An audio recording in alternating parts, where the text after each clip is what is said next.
18h, l'heure de votre dernier rendez-vous avec l'actualité de la semaine. Dans ce journal du vendredi 8 décembre, nous parlerons des travaux de réaménagement du Mont des Alouettes. Le restaurant bien connu sera démoli et le site sera davantage tourné vers la nature. À Luçon piquera une tête au centre aquatique Port-Océane. L'établissement vient d'installer une plateforme de mise à l'eau unique en Vendée pour les personnes en situation de handicap. Enfin, un spectacle costumé réalisé à partir de déchets recyclés.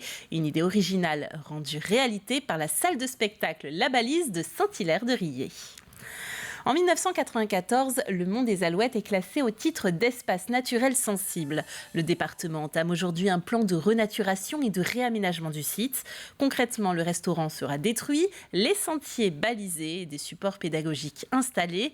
L'objectif est de valoriser d'une manière différente ce site emblématique en remettant la nature au cœur des visites. Colline Davy était avec Alain Leboeuf. Nous sommes ici au Mont des Alouettes pour présenter un projet d'envergure, un projet du conseil départemental. Est-ce que vous pouvez le présenter justement, ce projet, dire les grandes lignes ? Oui, effectivement, vous le savez, le conseil départemental tient à préserver ces paysages. On a une chance inouïe sur le département d'avoir des paysages très très divers. Et puis, il y a un site que tous les Vendéens connaissent, c'est le Mont des Alouettes.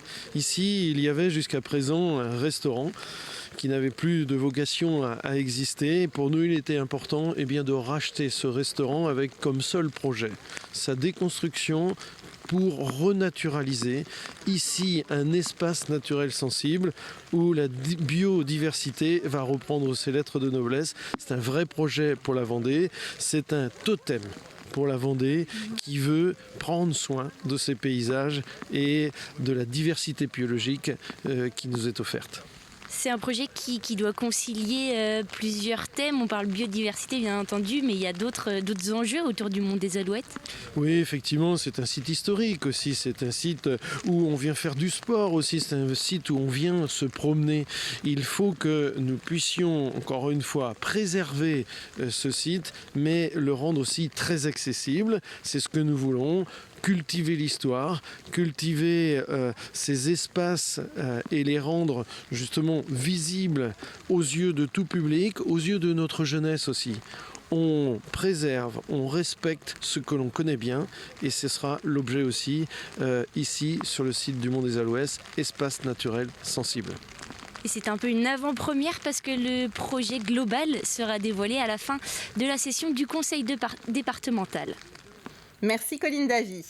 La manifestation ce samedi organisée par le groupuscule d'extrême droite Rassemblement Vendéen est interdite.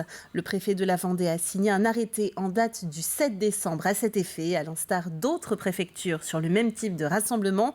Initialement prévu à 14h30 devant le tribunal judiciaire de La Roche-sur-Yon, cette manifestation avait pour but de dénoncer les dangers et l'insécurité du pays à la suite de la mort du jeune Thomas lors d'un bal de village à Crépol. C'était le 18 novembre. Le préfet de la Vendée a signé avec 5 communes du département une convention qui accorde une subvention dans le cadre du fonds de soutien au commerce en milieu rural. Les 5 projets lauréats concernent les communes de Douai-les-Fontaines, les Manille-Régnier, Tiré, Sèvremont et Moutier-sur-le-Lay. Cette dernière a racheté le relais des 4 routes en début d'année, un bar-tabac qui nécessitait des travaux importants de rénovation. Le projet n'aurait pas pu voir le jour sans cette aide de l'État. Malheureusement, dans beaucoup de communes rurales, il n'y a plus de commerce. Et donc l'objectif de ce programme, c'est de faire revenir le commerce, un commerce dit de proximité, pour pouvoir d'abord rendre des services à la population. Et puis aussi, surtout, on l'a vu ici, en signant les conventions, recréer un lieu d'échange. Ce qui est très important, c'est de pouvoir permettre aux gens de la commune, aux habitants de la commune, qui ne se connaissent pas forcément, notamment les jeunes qui arrivent, il y a quand même des communes qui sont en croissance démographique, de pouvoir créer ce lieu d'échange et le résultat est atteint. On a été très très fortement accompagné par les services de l'État sur 2 champs, une enveloppe importante pour un projet pour une petite commune de 842 habitants. Sincèrement, ça a été, je pense, le déclic en disant on y va.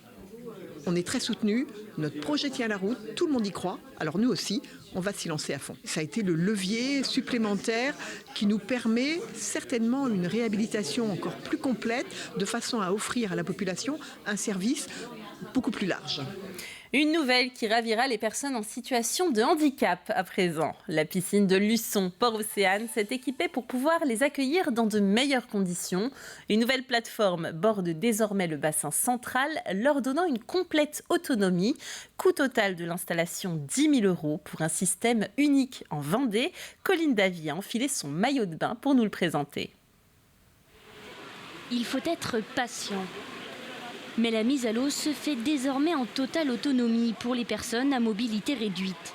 Cette nouvelle plateforme a été installée à la fin du mois de novembre pour faciliter l'usage des bassins par tous. L'ancien équipement nécessitait une manutention, c'est-à-dire un transfert manuel avec l'aide d'une tierce personne, de la personne à mobilité réduite, de son fauteuil sur le fauteuil de mise à l'eau. Alors que la nouvelle plateforme, en fin de compte, la personne à mobilité réduite est maître et maîtrise sa descente et maîtrise sa montée à son rythme et en autonomie.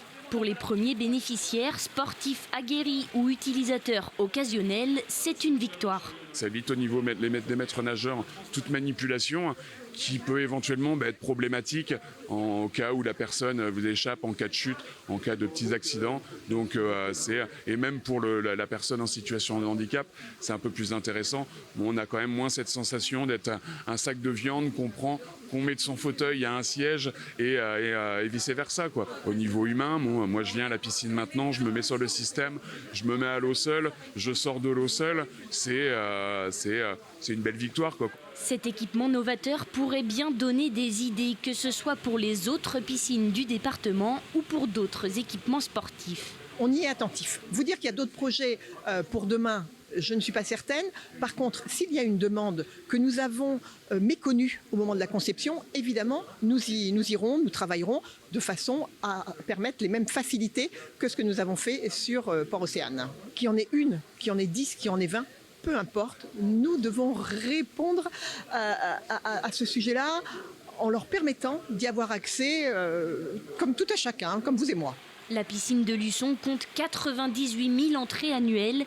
Elle est désormais accessible à tous sans difficulté.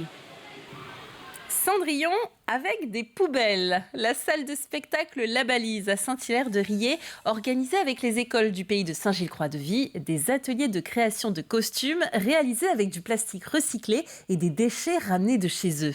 Le but de ce projet était de travailler son imagination avec des matières recyclées. Mathis Pires a assisté à l'une des dernières répétitions. Des chevaux en carton, des princesses en plastique et des chevaliers en sac poubelle. Ces élèves du pays de Saint-Gilles-Croix-de-Vie ont conçu de A à Z leurs costumes avec les déchets de chez eux. Là, mon déguisement, il est fait avec des rubans, des boules de Noël, du fil et du papier à billes et un petit peu de tissu. Travailler son imagination autour d'un message écologique, les enfants apprennent à moins jeter. Avec cette costumière, rien ne se perd, tout se recycle. Aussi, le maître et la maison. Tu mets comme ça ? Ça, c'est des blouses dans le milieu médical. Et en fait, c'était pour que les enfants prennent conscience du plastique, de la place du plastique aussi dans le monde, autour d'eux.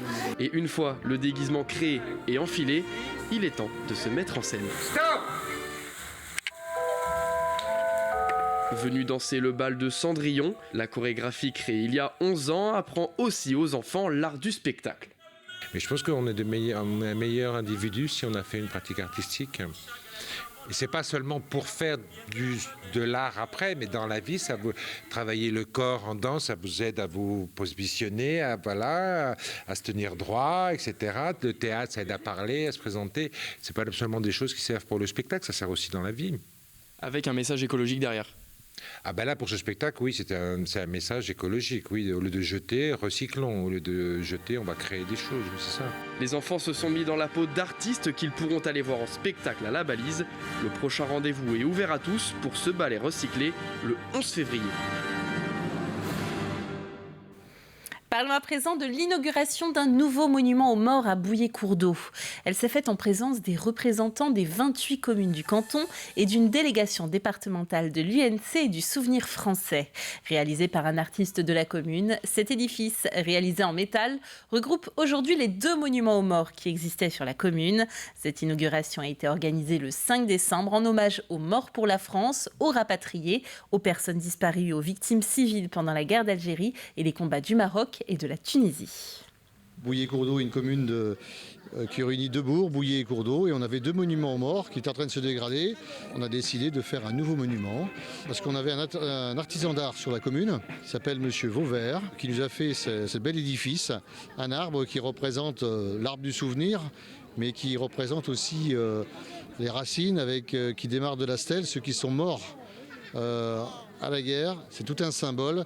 C'était l'arbre de la liberté et l'arbre de la vie. C'est le bicentenaire justement de la réunification de Bouillé et de Cours-d'Eau. Ça va faire 200 ans, c'était en 1827. Donc on a choisi cette occasion de fêter ce bicentenaire de la réunification des 2 communes en créant ce monument aux morts. Un mot du festival de poupées avant de refermer ce journal. La mise en vente des premières soirées annoncées de l'édition 2024 se faisait ce vendredi à 10h et les places pour le concert de Toto se sont envolées en 30 minutes seulement. C'est maintenant complet. À peine plus, moins d'1 heure concernant la soirée Poupées des rails. Il ne reste guère que des places pour la soirée rap à présent, alors dépêchez-vous. Il est l'heure maintenant de refermer cette édition. Merci de l'avoir suivi avec nous. Vous pouvez retrouver, vous le savez, l'intégralité des reportages en replay sur notre site internet tvvendée.fr. Le retour de l'actualité, ce sera dès lundi à partir de 7h. François Pérez sera aux commandes. Quant à moi, il ne me reste plus qu'à vous souhaiter un bon week-end et à bientôt.